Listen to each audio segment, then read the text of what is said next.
Je crois que j'ai compris ce que c'est que d'être vraiment observé.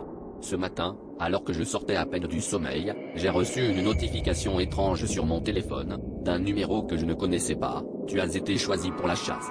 Sur le coup, j'ai cru à une farce. Mais quelque chose dans la formulation, cette froideur chirurgicale, m'a glacé le sang sans raison apparente. Je me suis dit que je devrais ignorer, mais une partie de moi savait que ce message n'allait pas me laisser tranquille. En ouvrant les volets, j'ai vu, au coin de la rue, deux silhouettes immobiles, masquées, qui semblaient m'attendre. J'ai sursauté, l'une d'elles tenait une affiche, l'autre un seau de colle.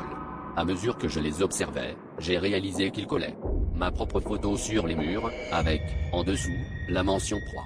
En balayant la rue du regard, j'ai remarqué que d'autres silhouettes faisaient de même, jusqu'aux lampadaires et arrêts de bus. J'ai voulu appeler la police, mais mon téléphone affichait désormais hors service. J'ai tenté de sortir discrètement par la porte de derrière, mais les rues semblaient déjà envahies. Tous les passants arboraient désormais un masque blanc, impassible, et détournaient la tête dès que je croisais leur regard.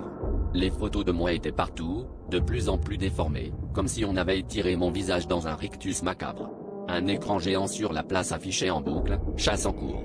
Je me suis mis à courir, désespéré, cherchant un refuge, un visage familier, mais personne ne semblait vouloir m'aider. C'est alors que j'ai compris, la ville entière participait à cette chasse. Mon nom, mon visage, n'appartenaient plus qu'à eux.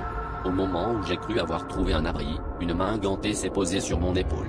J'ai tourné la tête, et j'ai vu mon propre visage me sourire depuis un masque, tandis que toutes les silhouettes avançaient, prêtes à refermer le piège.